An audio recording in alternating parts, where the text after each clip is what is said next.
If you want to go from this image to this image to this social media post, then keep watching because not only is it super simple to do, it's also something that can be done for free within Canva. Let's go to Canva and I'll show you what to do. We are going to use a square post. This is really good for your YouTube community tab, but you can actually use this for your thumbnail technique as well. We are going to click on social media right here in the banner, and then I'm going to choose a blank Instagram post.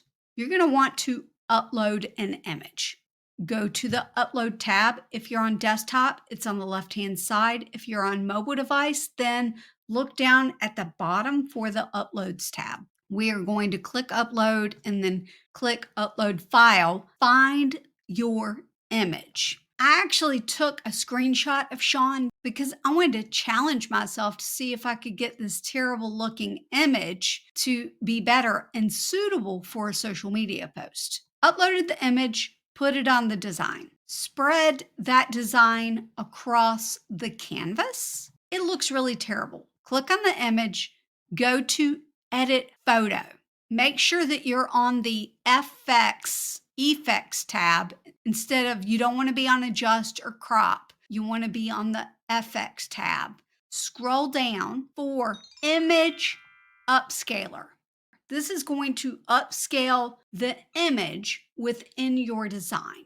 I'm going to go ahead and select 8 times because I really want this to be a super high quality image, upscale image. While it does that, there are a couple other options within the apps that work, but I've found that this one is the best. We're going to replace that.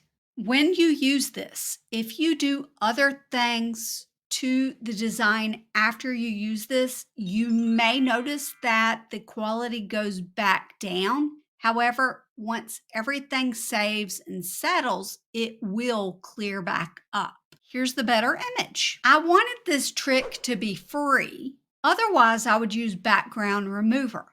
But if I make this any larger, then there won't be room for a quote post. It's not even what this feature was intended for, but I've used it several times. It's very effective. So we're going to click on the image. Obviously, it says that the file's too large because we're still an image upscaler. We're going to go down to Apps. The search term you want to find is called Easy Reflection.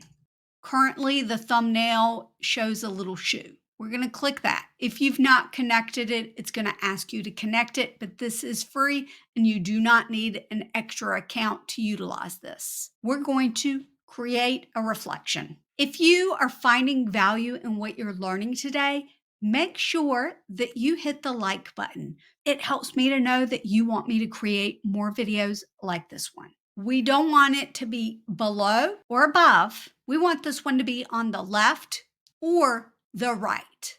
For this one, I want it to be on the left, so I'm going to choose left. And then here's the trick. You want to change the opacity from 50 all the way to 100.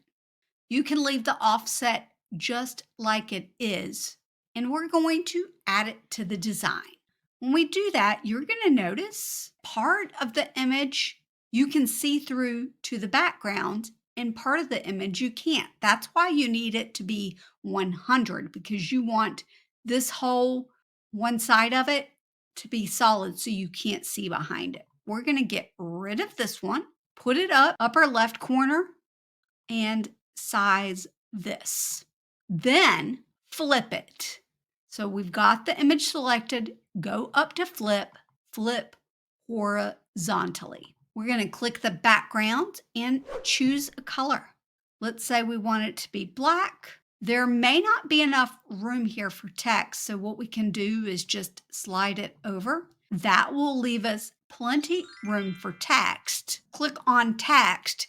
Sometimes you can look and find a font combination. So if I type quote, look, it gives some options of quote posts. So let's say that we like this one, and this will give us some great combinations of fonts. we can go ahead and ungroup it. For Sean would want to say, just press record, Sean Cannell.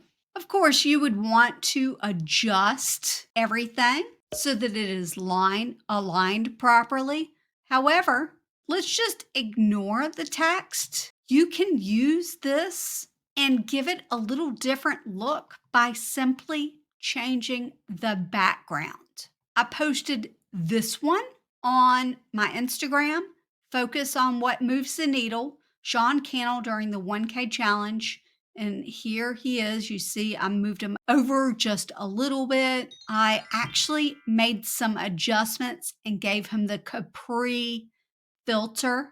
So I clicked on the image and then clicked on one of the filters to change that. I went to adjust. I probably added a little auto adjustment, maybe not. You can play around with the edit photo options to just change the look of your social media post. I absolutely love this technique. Again, like I said, all I have to do is change the color of this and it gives it a different look. Now, if I made it darker, then what I would want to do is change the text so that it is lighter. I wanted to download this particular social media post for YouTube or for Instagram or something like that.